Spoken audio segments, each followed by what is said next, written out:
మొదటి తెస్సలోనిక పత్రిక 5వ అధ్యాయము 15వ వచనాన్ని దేవుని వాక్యంలో నుండి చదువుకుందాం. 1 Thessalonians chapter 5 from verses 15. ఎవడునూ కీడునకు ప్రతి కీడు ఎవనికైనను చేయకుండా చూచుకొనుడి. మీరు ఒకని ఎడల ఒకడును మనుష్యులందరి ఎడలను ఎల్లప్పుడూ మేలైన దానిని అనుసరించి నడుచుకొనుడి. ఎల్లప్పుడూ సంతోషముగా ఉండుడి. ఎడతెగక ప్రార్థన చేయుడి. ప్రతి విషయమునందును కృతజ్ఞతాస్తుతులు చెల్లించుడి.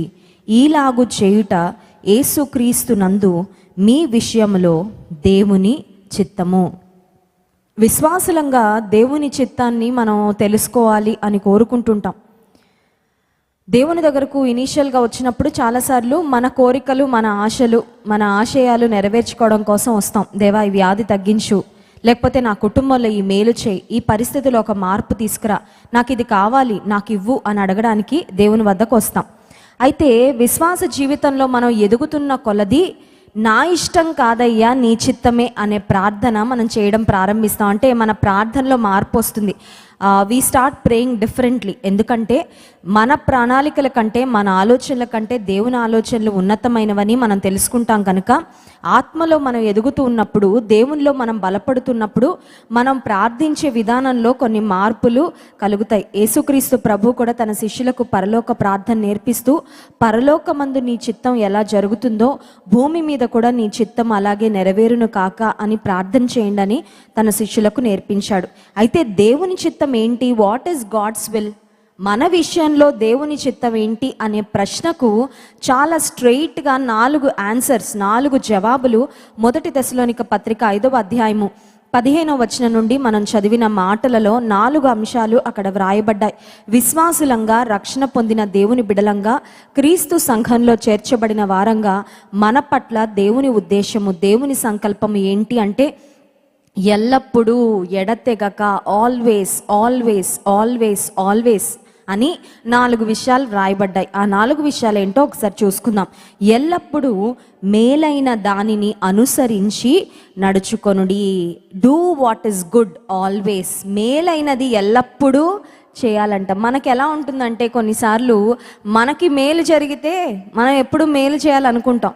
కొన్నిసార్లు మేలైనది అనుసరిస్తున్నప్పుడు ఏదైనా మనకి ఇబ్బంది కలుగుతుంటే మన మనసు వెనకకి లాగుతూ ఉంటుంది. నువ్వు మేలైన దానిని అనుసరించినందుకు నీకేమొచ్చింది ప్రయోజనం, నీకేమొచ్చింది ప్రతిఫలం అని. దేవుని మార్గం మేలైన మార్గం.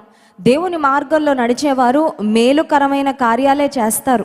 వారికి మేలుకరమైన కార్యాలు, ఇతరులకు మేలుకరంగా వారు నడుచుకుంటారు. సో నీ జీవితంలో irrespective of what the outcome is, నువ్వు చేస్తున్న మంచి కార్యాలకు నీవు మేలైన మార్గాన్ని అనుసరించి మేలైన కార్యాలు చేస్తూ ముందుకు వెళ్తున్నప్పుడు ఒకవేళ ఏదైనా ఇబ్బందులు వచ్చినా, అవాంతరాలు వచ్చినా మేలైన దానిని ఎల్లప్పుడూ మనము అనుసరించి నడుచుకొనుట దేవుని చిత్తం. అంటే సింపుల్గా చెప్పాలంటే మనకు అవుట్పుట్ ఏమొస్తుందో ఆలోచించకుండా రైట్ థింగ్ని చేసుకుంటూ వెళ్ళిపోవాలన్నమాట. అంటే నాకు ప్రతిఫలం ఏమొస్తుంది, ప్రయోజనం ఏం కలుగుతుంది, నేను చేసిన మేలుకు నాకు తిరిగి ప్రతిమేలు జరిగిందా, నేను మేలైన మార్గాన్ని అనుసరిస్తున్నందుకు నాకు మేలు కలుగుతుందా లేదా అని చెక్ చేసుకోవాల్సిన అవసరం లేదు. మంచి విత్తనాలు విత్తుకుంటూ వెళ్తే మంచి పంటే వస్తుంది కదా. మంచి కార్యాలు చేసుకుంటూ వెళ్తే నీవు చేసిన మేలుకు ప్రతిగా దేవుడు నీకు మేలే చేస్తాడు కదా. మేలైన దానిని నీవు అనుసరించినప్పుడు పరలోకమందున నీ తండ్రికి ఒక కుమారునిగా, కుమార్తెగా నీవు తగినట్లుగా జీవిస్తున్నట్లు, నీవు ఎంచుకున్న మేలైన మార్గాన్ని బట్టి, నీవు చేస్తున్న మేలైన క్రియలను బట్టి దేవుడు నీకు మేలు ఖచ్చితంగా చేస్తాడు, ఒకవేళ ఆ మేలు ఆలస్యమైన. కనుక దేవుని బిడలంగా మనము మేలైన దానిని అనుసరించాలి. అది మొదటి విషయం. రెండవది, ఎల్లప్పుడూ సంతోషముగా ఉండుడి. ఎంతమందికి ఇది ఈజీ అంటారు? నాకైతే కష్టం. ఎల్లప్పుడూ సంతోషంగా ఉండడం ఎంతమందికి ఈజీ? ఈజీ అండి. ఎల్లప్పుడూ సంతోషంగా ఉండడం కష్టం. ఎందుకు తెలుసా? మనకు మన సమస్యలే గుర్తొస్తూ ఉంటాయి ఎప్పుడు. Even though there are 99 things that we can be happy about, మనం ఆనందించడానికి 99 కారణాలు ఉన్నా మనకి ఇబ్బంది కలుగజేసే ఒక్క అంశం ఉంటుంది, అదే మనకు గుర్తొస్తుంటుంది. అంటే మన మైండ్ సెట్ కొన్నిసార్లు అలా ఉంటుందన్నమాట. ఎదుటి వాళ్ళు మనల్ని మెచ్చుకున్న, మనల్ని అప్రిషియేట్ చేసిన మాటలు ఒక 200 ఉన్నాయి అనుకోండి, కానీ ఒకరెవరో నెగిటివ్గా మాట్లాడారు అనుకోండి, మనకేం గుర్తుంటుంది తెలుసా? అదే గుర్తుంటుంది. అర్థమవుతుందండి? కొన్నిసార్లు మనల్ని బాధించే విషయాలు మన మనసులో మనం పెట్టుకున్నంతగా మనల్ని సంతోషపెట్టే విషయాలు మనం పెట్టుకోం. మనము నిజంగా దేవునికి కృతజ్ఞతాస్తుతులు చెల్లించడానికి, మనం మోటివేట్ అవ్వడానికి దేవుడు చేసిన మేలులే మనం ధ్యానం చేస్తూ ఉండాలి. కానీ చాలాసార్లు we tend to think about the negative things. మనిషి మనసులో ఆ నెగటివిటీ చాలాసార్లు ఉంటుంది. అంటే ఏది కీడో దాన్ని ఆలోచించడం, ఏది నెగటివ్, ఏదన్నా ఒక చిన్న పరిస్థితి రాగానే దాని గురించి చాలా నెగటివ్గా ఆలోచించి మనం బాధపడిపోతూ ఉంటాం. కానీ దేవుడు చెప్తున్న ఆజ్ఞ, లేకపోతే దేవుని చిత్తము తన ప్రజల పట్ల ఏంటంటే ఎల్లప్పుడూ సంతోషంగా ఉండండి, అంతే. సో ఎల్లప్పుడూ సంతోషంగా ఉండడం అంటే దేవుని బట్టి సంతోషించడం నేర్చుకోవాలి. నా పరిస్థితులను బట్టి నేను సంతోషించడానికి కొన్నిసార్లు నా పరిస్థితులు అనుకూలంగా నాకు ఉండకపోవచ్చు. కానీ అన్ని పరిస్థితుల్లో నేను ఆనందించడానికి ఒక గుడ్ న్యూస్ అయితే ఉంటుంది, ఒక మంచి కారణం అయితే ఉంటుంది. అదేంటంటే దేవుడు నాతో ఉన్నాడు. అదొకటి మాత్రం ఎప్పుడూ ఉంటుంది మనకు, మనం ఆనందించడానికి, సంతోషించడానికి, ధైర్యంగా ముందుకు వెళ్ళడానికి. సో ఒక రకంగా చెప్పాలంటే దేవుడు ఈ లైఫ్కి ఇస్తున్న ప్రిన్సిపల్స్, ఈ లైఫ్లో ఈ జీవితాన్ని చక్కగా ఆయన కొరకు జీవించాలంటే వాటిలో ఒక మౌలిక సూత్రం ఏంటంటే ఎల్లప్పుడూ సంతోషంగా ఉండండి. ఎల్లప్పుడూ సంతోషంగా ఉండేవాళ్ళు చాలా ఆరోగ్యంగా ఉంటారు. ఎల్లప్పుడూ సంతోషంగా ఉండేవారు త్వరగా వృద్ధాప్యంలోకి వెళ్ళరు. చూడండి, కొంతమంది 50 సంవత్సరాలే కానీ వాళ్ళ మొహం చూస్తే వాళ్ళకి 70 సంవత్సరాలు అన్నట్లుగా అయిపోతారు. అంటే it's because of the burdens that they are carrying. బహుశా వారు మోస్తున్న భారాల వల్ల అయిండొచ్చు, లేకపోతే వాళ్ళ మనసులో ఉన్న వేదన వల్ల అయిండొచ్చు. వాళ్ళు కృంగిపోయి, నిరాశ పడిపోయి, కన్నీరు కార్చి, బాధపడి ఉన్న వయసు కంటే ఇంకా ఎక్కువ వయసులాగా ఆరోగ్యం క్షీణించడం అవ్వచ్చు, లేకపోతే వారి ముఖంలో ఆ పరిస్థితులు రావచ్చు. కానీ ఎవరు ఆనందంగా సంతోషంగా ఉంటారో వాళ్ళు చాలా హెల్దీగా ఉంటారు. తర్వాత వాళ్ళ ముఖంలో కూడా ఆ జాయ్ రేడియేట్ అవుతూ ఉంటుంది అనమాట. The Joy reflects and radiates in the face. కొన్నిసార్లు నేను కొంతమంది అమెరికన్ ప్రీచర్స్, అమెరికా దేశంలో చక్కని సువార్త చేసే సువార్థికుల మెసేజెస్ నేను వింటూ ఉంటాను. యూజువల్గా నేను నవ్వుతూ వాక్యం చెప్పే వాళ్ళ మెసేజెసే ఇష్టపడాలనుకుంటాను. ఎందుకంటే మనం హ్యాపీగా ఉండాలంటే we have to be surrounded with happy people. అర్థమవుతుందండి? కొంతమంది ఉంటారు మిజరబుల్ పీపుల్. మిజరబుల్ పీపుల్ అంటే ఎవరంటే వాళ్ళు ఎప్పుడూ బాధపడుతుంటారు. వచ్చిన వాళ్ళందరితో కూడా ఒక పిట్టి పార్టీ పెట్టుకుంటారనమాట. రాగానే నీ కష్టాలేంటి చెప్పు, నా కష్టాలేంటి చెప్తాను, ఇద్దరం కూర్చొని ఏడుద్దాం అన్నట్టు. ఏడవడానికి, బాధపడడానికి ఎప్పుడు ఏదో ఒక కష్టం ఉంటుంది. కానీ మనకి ఎవరు కావాలంటే మనల్ని పైకెత్తే వాళ్ళు కావాలి. మన కష్టాలు ఉన్నా కూడా వాటిని మర్చిపోయేటట్లుగా మనల్ని ధైర్యపరచగలిగేవారు కావాలి. The joy of the Lord is your strength. Jehovah యందలి ఆనందించడం ద్వారా మీరు బలము పొందుతారని దేవుని గ్రంథం సెలవిస్తుంది. సో అన్ని పరిస్థితుల్లో శోధనలు వచ్చినా, విపత్తులు వచ్చినా, కష్టం వచ్చినా నీలో ఉన్న ఆనందాన్ని మాత్రం నీవు పోగొట్టుకోకూడదు. ఎందుకు ఆనందం, ఎందుకు ఆనందించాలండి అంటే దేవుని బట్టి ఆనందించి. కొత్త బట్టలు వేసుకున్నప్పుడు కొత్త బట్టలను బట్టి ఆనందిస్తే ఆ బట్టలు జత సాయంత్రానికి తీసేస్తాం. మార్నింగ్ బర్త్డే అయితే వేసుకుంటాం, సాయంత్రానికి తీసేస్తే ఆనందం పోతుంది. కానీ I'm not talking about the joy that comes because of the things are the happenings around us. మన దగ్గర ఉన్న వస్తువుల్ని బట్టి కానీ, మన చుట్టూ జరుగుతున్న పరిస్థితులను బట్టి కానీ ఆనందించడం గురించి నేను మాట్లాడాలనుకోవడం లేదు. కానీ దేవుని బట్టి ఎల్లప్పుడూ మనము ఆనందించాలి. ఆ తర్వాత ఎల్లప్పుడూ మనం చేయాల్సిన ఇంకొక పని ఏంటంటే ఎడతెగక ప్రార్థన చేయడి. ఎడతెగక అంటే ఎల్లప్పుడూ, ప్రే వితౌట్ సీజింగ్. ఎల్లప్పుడూ ప్రార్థన చేయాలి. ఎల్లప్పుడూ ప్రార్థన చేయాలని 100 రోజుల ఉపవాస ప్రార్థనలు మందిరంలో మరి ఏర్పాటు చేయడం జరిగింది. ప్రతిరోజు మనం మోటివేట్ అవుతున్నాం ఇంకా బలంగా ప్రార్థన చేయాలని, మునుపటి కంటే ఎక్కువగా ప్రార్థనలో ఎదగాలని. ఆ తర్వాత 4వ అంశము ప్రతిదినము మనం చేయాల్సింది ప్రతి విషయమునందును కృతజ్ఞతాస్తుతులు చెల్లించుడి, ఈలాగు చేయుట యేసుక్రీస్తునందు మీ విషయములో దేవుని చిత్తం. 4వ అంశం ఏంటంటే ప్రతి విషయమందు కృతజ్ఞతాస్తుతులు. Give thanks always. Always give thanks. ఇంకోటి ఏంటంటే మనం దేవుని బిడ్డలంగా థ్యాంక్ఫుల్నెస్ జర్నల్ అనే ఒకటి మెయింటైన్ చేయాలంట. అంటే ఓ డైరీ అనమాట. ఆ డైరీకి హెడ్డింగ్ ఏం పెట్టాలంటే థ్యాంక్ఫుల్నెస్ జర్నల్. అంటే who are the people that you should be thankful for. మీ తల్లికి థ్యాంక్స్ చెప్పాలి, తండ్రికి, టీచర్స్, బంధువులు, స్నేహితులు, నిన్నెవరు ఆత్మీయంగా బలపరుస్తున్నారు. చాలాసార్లు మనకి థ్యాంక్ఫుల్నెస్, గ్రాటిట్యూడ్ ఉంటుంది కానీ అది లోపల ఉంటుంది. చాలాసార్లు అది ఎక్స్ప్రెస్ చేయాలని అనుకోం. చాలాసార్లు థ్యాంక్ఫుల్నెస్ని ఎప్పుడైతే మనం ఎక్స్ప్రెస్ చేయడం ప్రారంభిస్తామో we will realize how blessed we are. మనం ఎంత ఆశీర్వదించబడ్డాం మనకు అర్థమవుతుంది. ఎంతమంది ఈరోజు మనం ఈ స్థితిలో ఉండడానికి కాంట్రిబ్యూట్ చేశారు, ఎంతమంది ఈరోజు ఆత్మీయంగా మనం ఈ స్థితిలో ఉండడానికి, ఈరోజు ఆర్థికంగా ఈ స్థితిలో ఉండడానికి, లేకపోతే నీ విద్యలో ఒక పొజిషన్లో ఉన్నామంటే, ఒక ఉద్యోగంలో ఒక స్థానంలో ఉన్నామంటే, ఆర్థికంగా ఒక మంచి స్థితిలో ఉన్నావంటే, ఆధ్యాత్మికంగా నీవు స్థిరపడి ఉన్నావంటే, దేవుడు చాలామంది వ్యక్తులను వాడుకొని ఉంటాడు. చాలాసార్లు అవన్నీ మర్చిపోతాం. మర్చిపోయి అనుకున్న దేవుడు నడిపించేశాడండి, దేవుడు ఎక్కించేశాడండి మెట్లు. కాదు, God works through people. Of course దేవుడే పనిచేస్తాడు, ఆయన సంకల్పాన్ని, ఆయన చిత్తాన్ని ఒక్కొక్కరి జీవితంలో నెరవేరుస్తాడు. కానీ గాడ్ వర్క్స్ త్రూ పీపుల్, ప్రజల ద్వారా దేవుడు ఆ కార్యాలు చేస్తాడు. దేవుడు ఎవరిని వాడుకున్నాడు నీ జీవితంలో నువ్వు ఉన్నతమైన స్థితికి వెళ్ళడానికి, నీవు ఆశీర్వదించబడ్డానికి దేవుడు ఎవరిని వాడుకున్నాడు? వారి పట్ల నీవు కృతజ్ఞత కలిగి ఉన్నావా? కృతజ్ఞత కలిగి ఉంటే మొదట దేవునికి కృతజ్ఞతాస్తుతులు చెల్లించడం, we have to keep doing it every day, ప్రతిరోజు చేయాలి. అంత మాత్రమే కాదు, ఒక దైవజనుడు ఏమంటాడంటే, ఒక థ్యాంక్ఫుల్నెస్ జర్నల్ పెట్టుకొని ఆ దైవజనుడు రాయడం ప్రారంభించాడంట. తన జీవితంలో ఆ స్థితిలో ఉండడానికి ఎవరెవరు తమ వంతు సహకారాన్ని అందించారు. ఇంకో మాటలో చెప్పాలంటే, మన కొరకు ప్రార్థన చేసిన వారందరికీ కూడా మనం చాలా థ్యాంక్ఫుల్గా ఉండాలి. నేను దేవుడు నన్ను స్వస్థపరిచిన తర్వాత I am really thankful to all of you for your prayers. ఎందుకంటే ప్రార్థన శక్తి నేను ఎక్స్పీరియన్స్ చేయగలిగాను. లిటరల్గా I could feel the power of all your prayers. చాలామంది ఇప్పుడు చెప్తున్నారు నాకు, అక్క మీకు బాగాలేనప్పుడు మేము ఏడ్చాము, మేము కన్నీరు కార్చాము, మీకోసం మేము చాలా ఆలోచించాము, మీకోసం మా ఓన్ ఫ్యామిలీ మెంబర్, మా ఇంట్లో ఎవరికైనా ఒకరికి బాగాలేకపోతే మేము ఎలా ప్రార్థన చేస్తామో అలా ప్రార్థన చేశామని నిజంగా నేను చెప్పగలను. ప్రార్థనా శక్తిని నేను ఎక్స్పీరియన్స్ చేశాను. అంటే మీ అందరి ప్రార్థనలకు కూడా నేను కృతజ్ఞురాల్ని. I'm grateful to all of you for your prayers. ఎందుకు ఈ మాటలు చెప్తున్నానంటే, కృతజ్ఞతాస్తుతులు చెల్లించడం అనేది ప్రతి విశ్వాసి జీవితంలో ఒక దినచర్యగా మారాలి. దేవునికి కృతజ్ఞతాస్తుతులు చెల్లించాలి. ఆ తర్వాత మనం ఈరోజు ఈ స్థితిలో ఉండడానికి ఎవరెవరు కాంట్రిబ్యూట్ చేశారో, ఎవరెవరు మనల్ని బలపరిచారో, ఎవరెవరు మన కొరకు ప్రయాసపడ్డారో, ఎవరెవరు మన కొరకు కన్నీరు కార్చారో, ఎవరు మన కొరకు సహాయపడ్డారో, మాట సహాయం అందించారో, మంచి సలహా ఇచ్చారో, లేకపోతే ఆర్థికంగా ఇబ్బందికరమైన పరిస్థితిలో ఉన్నప్పుడు ఎవరు మన పక్షంగా వాళ్ళ సహాయ ఆపన్న హస్తాన్ని అందించారు.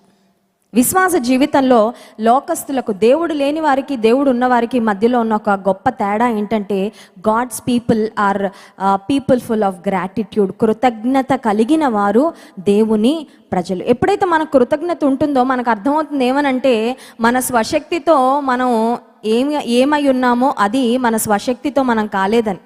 We will understand that God has used so many people in order to keep us where we are today. ఈరోజు మనం ఏమై ఉన్నామో దానికి దేవుడు చాలా మందిని వాడుకున్నాడని మనకు అర్థమైనప్పుడు మనకు తగ్గింపు కూడా వస్తుంది. ఎందుకంటే కొన్నిసార్లు మనం అనుకుంటాం, నేనే ఎక్కేసాను మెట్లన్నీ అనుకుంటాం. ఒకప్పుడు మేము చాలా తక్కువ స్థితిలో ఉన్నామండి, ఈరోజు దేవుడు మమ్మల్ని చాలా హెచ్చించాడు. కరెక్టే. ఎవరి ద్వారా మిమ్మల్ని ఆశీర్వదించాడు? మీ తల్లి తండ్రి యొక్క ప్రయాస ఉండొచ్చు, లేకపోతే మరొకరు ఎవరో మీకు సహాయం చేసి ఉండొచ్చు, మీకు సహకరించి ఉండొచ్చు. Are you truly grateful to them? Are you truly grateful to God for what he has done to you? దేవుడు మన పక్షంగా ఏం చేశాడో దానికి నిజంగా మనం కృతజ్ఞులంగా ఉన్నామా? దేవుని వాక్యము మనల్ని హెచ్చరిస్తుంది, అన్ని విషయాల్లో మనము ప్రతి విషయమందు కృతజ్ఞతాస్తుతులు చెల్లించుడి, ఇది మీ విషయములో దేవుని చిత్తం. ఒకసారంట ఒక తల్లి తండ్రి ఉన్నారు, వారి కుమార్తె ఒక మానసికమైన రోగిగా మారిపోయింది, ఒక మానసికమైన రుగ్మతకు గురైంది. ఆమెను ఏ హాస్పిటల్కు తిప్పినా కూడా ఆమె బాగుపడడం లేదు. ఆమెకు ట్రీట్మెంట్ మరి ఎంత చేస్తున్నా కూడా ఏ విధమైన ప్రయోజనం కలగడం లేదు. ఆ తల్లిదండ్రులు ఇద్దరు ఒకరోజు ఇలాంటి మీటింగ్కు వెళ్ళి కూర్చున్నారు. చాలా బలమైన విశ్వాసులు, దేవుని ఎడల చాలా గొప్ప నమ్మకం ఉన్న కుటుంబం వీరు. దేవుని చాలా ప్రేమించేవారు. కానీ వారి జీవితంలో ఒక పెద్ద కష్టం. దేవుని బిడ్డలకు కష్టాలు వస్తాయా? వస్తాయి. జీవితంలో కష్టాలు సహజమే. కానీ విశ్వాస జీవితంలో దేవుడు మనకు తోడుగా ఉంటే ప్రతి పరిస్థితిలో మనకు జయము ఇస్తాడు. ప్రతి కష్టాన్ని, ప్రతి క్లిష్ట పరిస్థితిని ఒక సాక్ష్యంగా ఆయన మారుస్తాడు. God turns every test into a testimony. So ఈ భార్యాభర్తలు ఇద్దరు ఇలాంటి మీటింగ్లో వెళ్ళి కూర్చుంటే ఒక పాస్టర్ గారు వచ్చి చెప్తున్నారంట, ప్రతి విషయమందు కృతజ్ఞతాస్తుతులు చెల్లించు. ఇది ఒక్క పాయింట్ గురించే స్ట్రెస్ చేసి దాదాపు 1.5 గంట సేపు ప్రసంగం చేశారంట. మీ జీవితంలో దేవుడు మీకు ఏ పరిస్థితులు ఇచ్చాడో వాటిని బట్టి దేవునికి కృతజ్ఞతాస్తుతులు చెల్లించండి అనగానే సరే మెసేజ్ అంతా విన్నారు. ఇంటికి వెళ్ళిన తర్వాత భార్యాభర్తలు కూర్చొని దైవజనుడు చెప్పిన ప్రసంగాన్ని మళ్ళీ రివ్యూ చేసుకుంటున్నప్పుడు భర్త అన్నాడంట, అమ్మా దైవజనుడు అన్ని విషయాల్లో మనం దేవునికి కృతజ్ఞతాస్తుతులు చెల్లించమని దేవుని వాక్యాన్ని చూపించి చెప్పారు కదా. ఈరోజు మన జీవితంలో మన ఎదురుగా ఉన్న ఛాలెంజ్ ఏంటంటే మన కుమార్తె యొక్క ఆరోగ్యం. మానసిక రోగిగా ఉంది, మనలో ఉండడం లేదు, ఏం మాట్లాడినా తనకు అర్థం కావడం లేదు.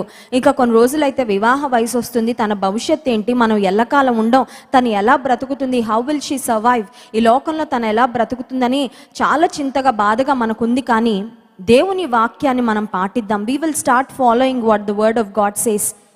దేవుని గ్రంథం ఏం చెప్తుందో ఆ మాటలు మనం పాటిద్దామని భార్యాభర్తలు ఇద్దరు తీర్మానం చేసుకున్నారు. భార్య నిందంట, కష్టానికి కూడా దేవునికి థ్యాంక్స్ చెప్పాలండి, నాకు అది పిచ్చోళ్ళు చేసే పని అనిపిస్తుంది. దేవా నాకు అప్పులు ఇచ్చినందుకు నీకు స్తోత్రం అని ఎవరైనా చెప్తారా? దేవా నాకు కాలు నొప్పి ఇచ్చినందుకు నీకు స్తోత్రం అని ఎవరైనా చెప్పగలరా? దేవా నాకు అపజయాన్ని ఇచ్చినందుకు నీకు స్తోత్రం అని ఎవరైనా చెప్పగలరా? అది చెప్పాలంటే ఏమనిపిస్తుంది? మనకేమైనా పిచ్చి పట్టిందా అలాంటి ప్రేయర్ చేయడానికి? థ్యాంక్స్, కృతజ్ఞతాస్తుతులు మేలు జరిగినప్పుడు చెప్తాం, కానీ కష్టానికి కూడా కృతజ్ఞతాస్తుతులు చెల్లిస్తామా అనే ప్రశ్న వచ్చింది ఆ తల్లికి. కానీ తన భర్త అన్నాడు, లేదమ్మా దేవుని వాక్యాన్ని మనం ఫాలో అవుదాం. We will just do what the word of God says. దేవుని వాక్యం చెప్తున్న మాటను పాటిద్దాము, దేవుడు ఎటువంటి కార్యం చేస్తాడో అని. ఆ దినము నుండి వాళ్ళ ఫ్యామిలీ ప్రేయర్లో మా కుమార్తెను స్వస్థపరచు, బాగు చేయని ప్రార్థన చేయడం మానేసి స్తుతి చెల్లించడం ప్రారంభించారు. ఎందుకంటే ప్రతి విషయంలో కృతజ్ఞతాస్తుతులు చెల్లించడని దేవుని గ్రంథం సెలవిస్తుంది కనుక. సో స్టార్టింగ్లో వాళ్ళకి అనిపించేది చేయబుద్ధి అయ్యేది కాదు. చూడండి, దేవుని మాట కొన్నిసార్లు మనకి ఫాలో అవ్వడం కష్టంగా ఉంటుంది, ఇష్టంగా ఉండదు. కష్టంగా ఉన్నా కూడా దేవుని వాక్యాన్ని మనం ఫాలో అయితే చూడండి, కొన్నిసార్లు ఇంజెక్షన్ వేయించుకోవాలంటే కష్టంగా ఉంటుంది, కానీ ఇంజెక్షన్ వేయించుకుంటేనే కానీ మనకి రోగం తగ్గదు. టాబ్లెట్ మింగాలంటే కష్టంగా ఉంటుంది, కానీ అది లోపలికి వెళ్తే కానీ రోగానికి మరి స్వస్థత రాదు. సో వీళ్ళు స్టార్టింగ్లో స్తుతి చెల్లిస్తున్నప్పుడు వాళ్ళకి they didn't feel that it was making any sense. ఇదేదో పిచ్చోలు చేస్తున్న పనిలా ఉందే, ఎలా చెప్పాం కృతజ్ఞతాస్తుతులు అనిపించింది. స్టార్టింగ్లో మనఃపూర్వకంగా చేయలేకపోయారు, కానీ పెదాలతో చేయడం ప్రారంభించారు. ఆ తర్వాత స్లోగా హార్ట్ఫుల్గా ఆ ప్రార్థన వారి హృదయంలోండి రావడం ప్రారంభించింది. కొన్ని దినాలకు ఈ కుమార్తెను ఒక మరి సైకాలజీ, ఒక మంచి డాక్టర్ ఉన్నాడు, ఒక సైకాలజిస్ట్ ఉన్నాడు, అతని వద్దకు తీసుకొని వెళ్ళమని ఎవరో సలహా ఇస్తే ఆ కుమార్తెను తీసుకెళ్ళి ఆ సైకాలజిస్ట్ దగ్గర పెట్టారు. ఇంటి దగ్గర మాత్రం ప్రతిరోజు దేవాన్ని కృతజ్ఞతాస్తుతులు చెల్లిస్తున్నాము, మా కుమార్తెకి ఈ స్థితి నువ్వు ఇచ్చినందుకు నీకు వందనాలు ప్రభువా అని దేవుని స్తుతిస్తూ ఉండగా ఒకరోజు హాస్పిటల్ నుంచి ఒక ఫోన్ కాల్ వచ్చిందంట. ఆ ఫోన్ కాల్ ఏంటంటే, మీరు అర్జెంటుగా రావాలి, you have to come immediately to the hospital. సరే భార్యాభర్తలు ఇద్దరు ఏం వార్త వినాల్సి వస్తుందో అని పరుగున వెళ్తే వాళ్ళ అమ్మాయి అమ్మా నాన్నని దూరంగా చూడగానే చాలా ఒక నార్మల్ చైల్డ్ ఎట్లా రెస్పాండ్ అవుతుందో అలా సంతోషంగా వీళ్ళని గుర్తుపట్టి రావడం, వీళ్ళతో నార్మల్గా మాట్లాడడం. అసలు అంతకుముందు తన మానసిక స్థితికి, అంతకుముందు తన ప్రవర్తనకి ఇప్పటికీ చాలా గ్రేట్ ట్రాన్స్ఫర్మేషన్ అనమాట. తల్లిదండ్రులు షాక్ అయిపోయారు. డాక్టర్స్ చెప్పారంట, అదే ట్రీట్మెంట్ ఇస్తున్నాము, అవే మందులు ఇస్తున్నాము, కానీ ఏం జరిగిందో మాకు తెలీదు, మీ అమ్మాయి కంప్లీట్గా స్వస్థపరచబడింది. She became totally normal. Hallelujah. అప్పుడు తల్లిదండ్రులకు అర్థమైంది ఏంటంటే, వీళ్ళు దేవుని సన్నిధిలో చేసిన స్తుతి ఎక్కడో దూరంగా హాస్పిటల్లో ఉన్న తమ కుమార్తెను స్వస్థపరిచింది. ఆ తర్వాత ఆ కుమార్తె ఇంటికి వచ్చిందంట. చాలా దినాల తర్వాత ఈ పాస్టర్ గారు ఎవరైతే దేవుని స్తుతించాలి ప్రతి విషయంలో అని వర్తమానం చెప్పారో, ఆ పాస్టర్ గారి దగ్గరికి ఒక యవనస్తుడు వచ్చి, పాస్టర్ గారు నేను మీకు ఒక సాక్ష్యం చెప్పాలనుకుంటాను. చాలా సంవత్సరాల క్రితం, 10 సంవత్సరాల క్రితం మీరు మా ప్రాంతానికి వచ్చారు. ఆ మీటింగ్కు మా మమ్మీ డాడీ వచ్చారు.